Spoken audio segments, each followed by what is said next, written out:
Dear viewers, नमस्कार, सलाम, सत श्री अकाल, गुड मॉर्निंग। दोस्तों, आज फिर हम पद्म भूषण मौलाना अब्दुल करीम पारेख के बेटे माजिद पारेख साहब से बात करेंगे। सर, पवित्र ग्रंथों में डेफिनेशन ऑफ रिलीजन यानी धर्म की परिभाषा क्या मिलती है? बहुत अच्छा सवाल है ये। देखिए मैडम, आज दुनिया हमारी जेब में हम लिए लिए घूम रहे हैं। इसमें हम देख सकते हैं कि जिन जिन देशों ने मजहबी जुनून को छोड़ा वो तरक्की कर गए हैं। हमारे देश में दो चीजें बहुत ज्यादा पाई जाती हैं, एक है ओवरडोज ऑफ पॉलिटिक्स और दूसरी ओवरडोज ऑफ रिलीजन। और इतिहास हमारा भरा पड़ा है कि जब जब सड़कें खून से लाल हुई, मजहब और सियासत की वजह से हुई। हम भारत की सैर कर लें, ईस्ट से वेस्ट तक, नॉर्थ से साउथ तक, ज्यादातर हमारी मस्जिदें, दरगाहें, मठ, मंदिर, गुरुद्वारे एनक्रोचमेंट और अतिक्रमण पर मिलेंगे। इस पर हम सोचें कि हम पब्लिक प्रॉपर्टी का धर्म के नाम पर अतिक्रमण करें सिर्फ इसलिए कि हमें ईश्वर की इबादत, प्रार्थना और वर्शिपिंग करनी है, तो मैं समझता हूं कि हम एक तरफ पब्लिक प्रॉपर्टी का अतिक्रमण कर रहे हैं और दूसरी तरफ भगवान की इबादत, पूजा, वर्शिपिंग की उसे रिश्वत पहुंचा रहे हैं। हम सोचें कि क्या वो इससे खुश हो जाएगा?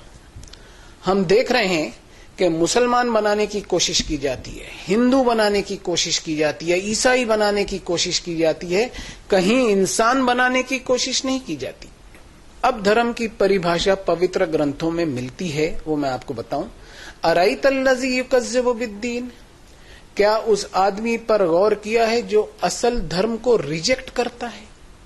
फज़ालिकल्लज़ी यदउल यतीम, ये वही हो सकता है जो किसी यतीम, अनाथ, बेसहारा और वंचित की भलाई की जिम्मेदारी से अपने आप को दूर रखता है।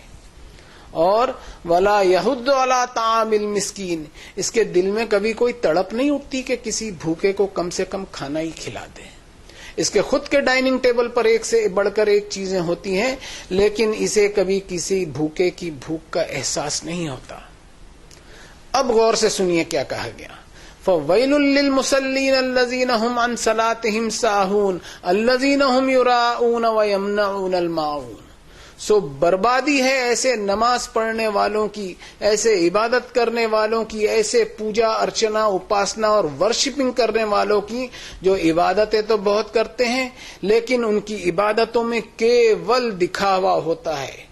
उनकी इबादतों ने उनका कैरेक्टर और किरदार ऐसा नहीं बनाया कि वो इंसानों के छोटे मोटे काम भी आ सकें। बस सड़कों पर दिखावे और शोर शराबे से भरपूर होती हैं उनकी इबादतें, और इंसानी हमदर्दी से कोसों दूर रहती हैं। देखिए मैडम, संसार के मालिक ने हर इंसान को अनगिनत वरदान और बेशुमार नेमतें दी हैं।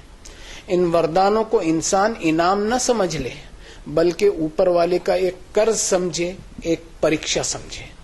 और इस कर्ज को उतारने के लिए उस मालिक ने अपने ग्रंथों में बताया कि क़ूलू लिन्नासि हुस्नन व अक़ीमुस्सलाह, यानी इंसानों से अच्छा बर्ताव कर, फिर मेरी इबादत कर। लोगों को उनके अधिकार देता चला, ये सोचते हुए कि जो कुछ तेरे पास है उसमें से तुझे इंसानों के लिए कंट्रीब्यूट करना है, और इस कंट्रीब्यूशन में तुझे कभी किसी पर कोई एहसान नहीं जतलाना है, बल्कि ये समझते हुए कंट्रीब्यूट करना है कि लोगों का तुझ पर अधिकार निकलता है जिसे तुझको अदा करना ही करना है, इसलिए कि जो चीज तू हासिल किए हुए है वो तेरी खुद की प्रॉपर्टी नहीं, बल्कि उसका असल मालिक मैं हूं। तो मैडम, ये है असल धर्म की परिभाषा, जो आपको दुनिया की किताबों में नहीं मिलेगी। ये सिर्फ आकाशी किताबों में ही मिलेगी, चाहे वेद हो या उपनिषद, चाहे कुरान हो या बाइबल हो।